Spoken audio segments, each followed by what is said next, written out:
Olá, torcedor coral que acompanha o canal do Anderson Batista, sejam muito bem-vindos. O Santa começou vencendo a partida, mas na segunda etapa tomou a virada. E agora a situação do Santa na Copa do Nordeste não é fácil. Santa Cruz vai ter 2 jogos complicadíssimos nessas 2 últimas rodadas da competição, em busca dessa vaga que agora já se torna algo mais remoto dentro do torneio regional.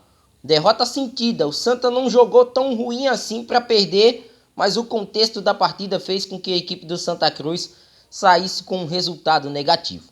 A partir de agora a gente analisa esse Ferroviário 2, Santa Cruz 1, aqui dentro do nosso canal, o canal do Anderson Batista. Se você ainda não é inscrito, se inscreve no nosso canal, ativa o sino das notificações, deixa seu like aqui nesse conteúdo e, claro, deixa o teu comentário em relação a essa derrota que, para mim, foi uma derrota sofrida. Uma derrota muito dolorida, porque o Santa não fez essa partida tão ruim. Analisando os 2 tempos, e levando em conta a postura adotada pelo Santa durante todo o jogo. O Santa nos primeiros 10, 15 minutos teve o controle com posse de bola. Algo que a gente demorou a ver, inclusive nesta temporada, em jogos longe de casa.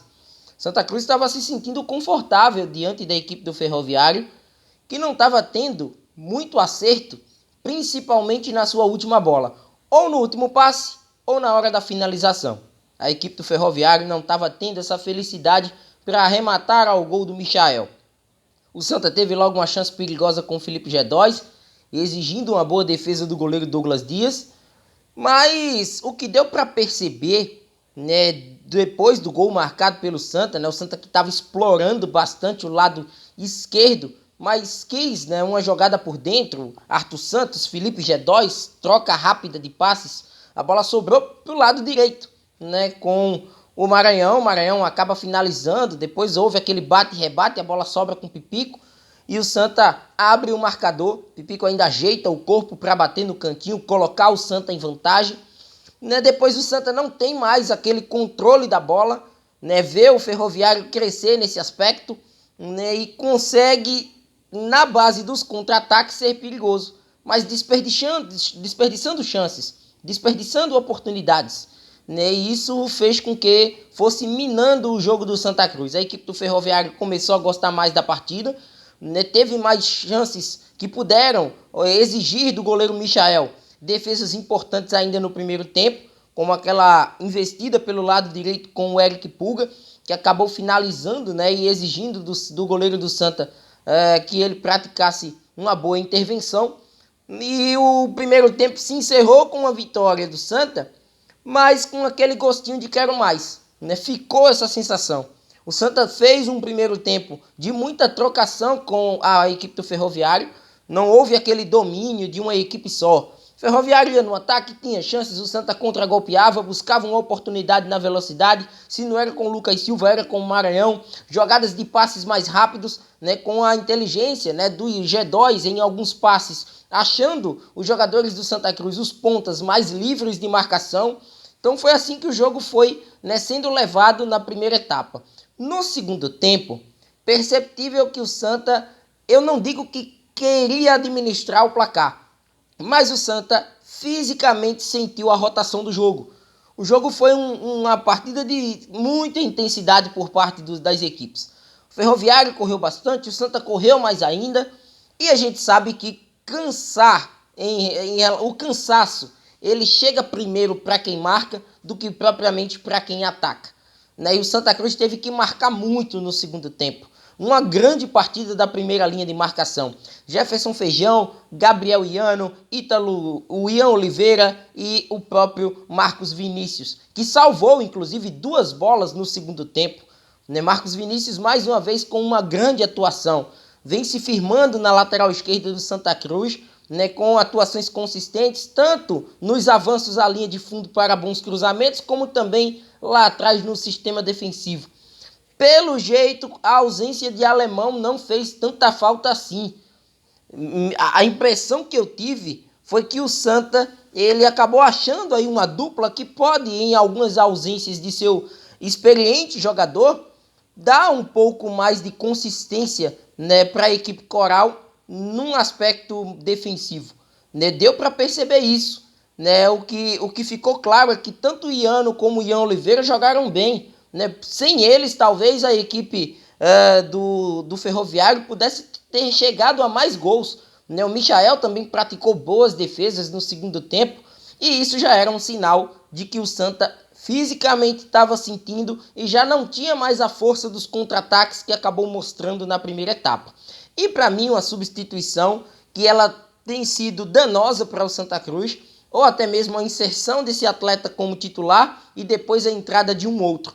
Mas hoje, a entrada de João Eric na vaga de Daniel Pereira, ela foi crucial para a vitória do Ferroviário. Se você observa, os 2 gols marcados pela equipe cearense foram de erros, né, do jogador que entrou ali para ser um primeiro volante e que deixou muitos espaços, né? A gente percebeu que, diferente da etapa inicial, na etapa final, o Ferroviário teve muito mais chances ali na chamada cabeça de área, né? Livres, jogadores como o Ciel, como o próprio Eric Pulga, a chegada dos laterais, jogadores livres de marcação para poder finalizar. Se não fosse a defesa, em alguns momentos o Santa Cruz já poderia estar perdendo no jogo, né? Depois, o primeiro gol marcado pelo Ciel, né? Ali não deu muito para evitar, um chuveirinho para dentro da área, estava livre de marcação, talvez um dos poucos erros de posicionamento da zaga do Santa Cruz, crucial, né, para um cara experientíssimo como o Ciel e que vive um grande momento mais uma vez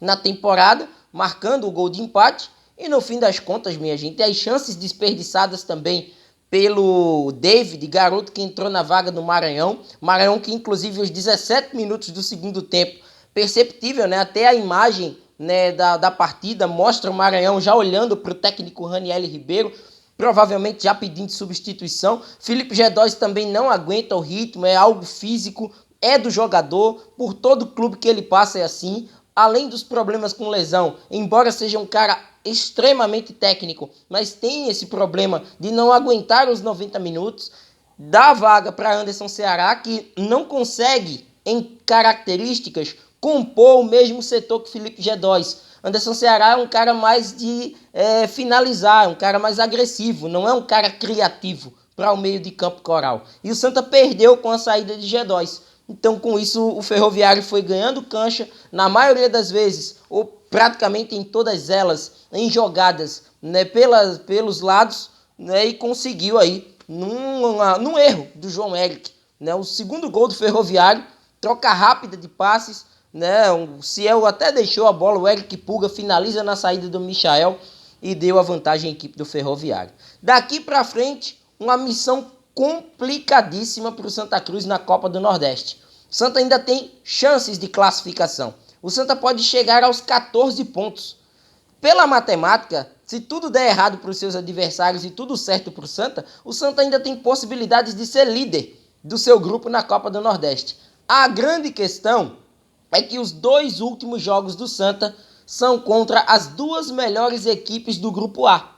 O Santa tem um clássico dia 18 contra o Sport na Ilha e tem um jogo contra o Fortaleza, jogando no estádio do Arruda dia 22. Então não são compromissos acessíveis como era o de hoje. Por isso que a chance desperdiçada hoje, ela pode ser lamentada por um bom tempo, porque tratava-se de um adversário direto, uma equipe com a qual o Santa Cruz tinha forças suficientes para pelo menos ter segurado o resultado. Já nas próximas partidas, a gente não tem essa garantia. São equipes mais robustas, são equipes mais inteiras, que manteve um elenco de uma temporada para outra. Como o Santa Cruz vai se comportar, levando em consideração um Santa que não vai ter tanto descanso. O Santa já jogou agora neste meio de semana, final de semana tem um clássico com o Sport pelo estadual. No próximo meio de semana tem Copa do Brasil. Depois tem um outro jogo contra o Sport pelo Nordestão. Todas essas partidas como visitante. Como se comportar diante de tantas partidas em sequência, e uma equipe que hoje, numa segunda etapa, já mostrou essa vulnerabilidade física em relação ao seu adversário. Então, é algo a ser trabalhado por Raniel Ribeiro, e o Santa precisa urgentemente, a partir de amanhã, já ir no mercado em busca de um primeiro volante. Daniel Pereira, uma boa peça, entendi a substituição de Raniel Ribeiro, tá voltando de lesão agora, mas com o João Eric sendo a reposição não dá. O Santa Cruz vai ter que buscar um outro jogador. A inserção hoje de Anderson Paulista seria mais justificada até do que a entrada de João Eric na equipe. Anderson Paulista, que embora tenha características de jogar mais pelos lados e nem tanto por dentro, mas é um jogador que pelo menos ensaiava ali fazer uma função de primeiro volante um pouco de mais rígida até, para que pudesse impedir os avanços da equipe do Ferroviário. Derrota doída, sentida da equipe do Santa, e agora é virar a chave para o jogo do Campeonato Pernambucano, sábado 4h30, diante do Sport na Ilha do Retiro. Gostou desse conteúdo? Se inscreve no canal, ativa o sino das notificações e vem com a gente. Um forte abraço a todos e até a próxima. Valeu!